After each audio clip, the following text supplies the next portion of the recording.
بسم الله الرحمن الرحيم إذا وقعت الواقعة ليس لوقعتها كاذبة خافضة رافعة إذا رجت الأرض رجا وبست الجبال بسا فكانت هباء منبثا وكنتم أزواجا ثلاثا فأصحاب الميمنة ما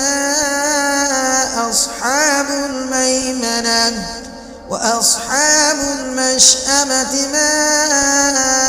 أصحاب المشأمة والسابقون السابقون أولئك المقربون في جنات النعيم ثلة من الأولين وقليل من الآخرين على سرر موضونة متكئين عليها متقابلين يطوف عليهم ولدان مخلدون بأكواب وأباريق وكأس من معين لا يصدعون عنها ولا ينزفون وفاكهة مما يتخيرون ولحم طير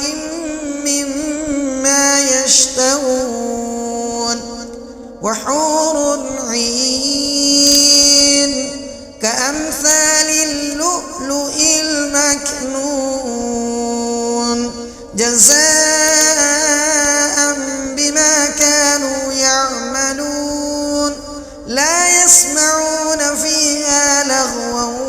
ولا تأثيما إلا قيلا سلاما سلاما وأصحاب اليمين ما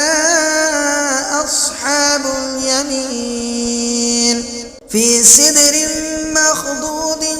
وطلح منضود وظل ممدود وماء مسكوب وفاكهة كثيرة لا مقطوعة ولا ممنوعة وفرش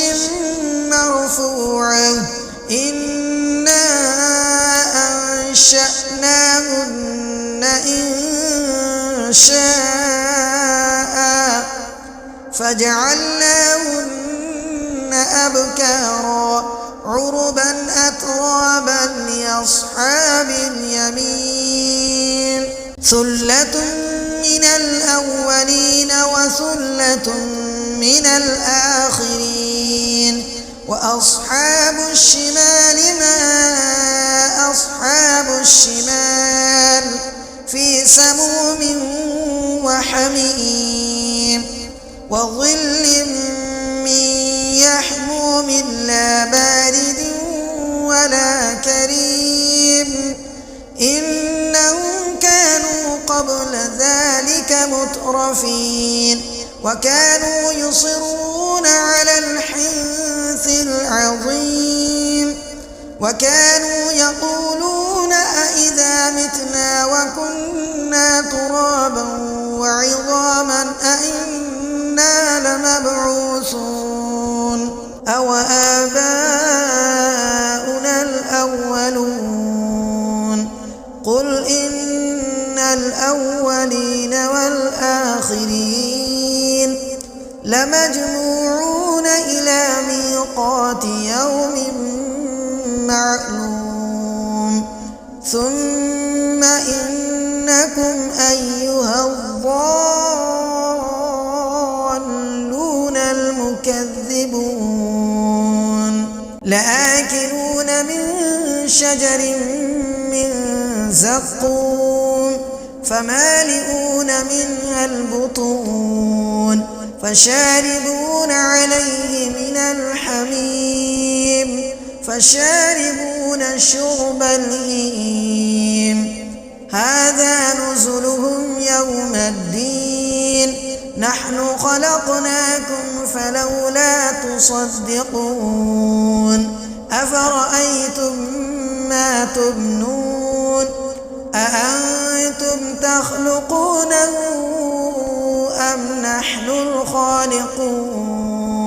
نحن قدرنا بينكم الموت وما نحن بمسبوقين على أن نبدل أمثالكم وننشئكم فيما لا تعلمون ولقد علمتم النشأة الأولى فلولا تذكرون أفرأيتم ما تحرثون أأنتم تزرعونه أم نحن الزارعون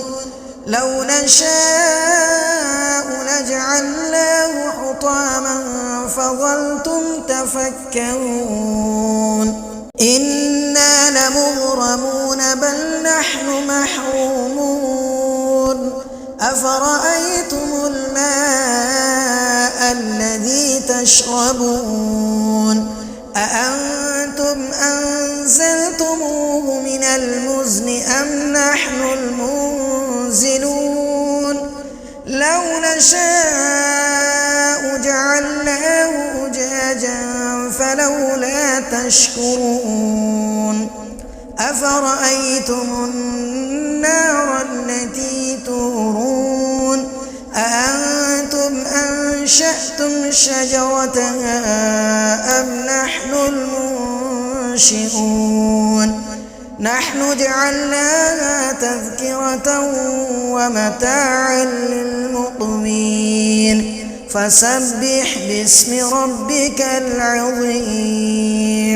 فلا أقسم بمواقع النجوم وإنه لقسم لو تعلمون عظيم إنه لقرآن كريم في كتاب مكنون لا يمسه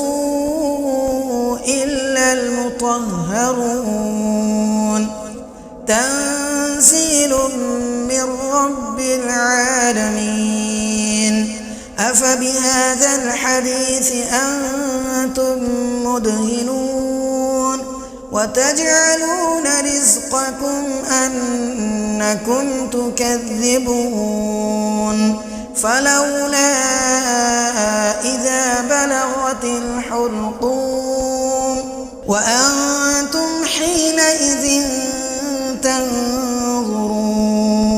ونحن أقرب إليه منكم ولكن لا تبصرون فلولا إن كنتم غير مدينين ترجعونها إن كنتم صادقين فأما إن كان من المقربين فروح وريحان وجنة نعيم وأما إن كان من أصحاب اليمين فسلام لك من أصحاب اليمين وأما إن كان من المكذبين الضالين فنزل من حميم وتصلية جحيم إن هذا لهو حق اليقين فسبح باسم ربك العظيم.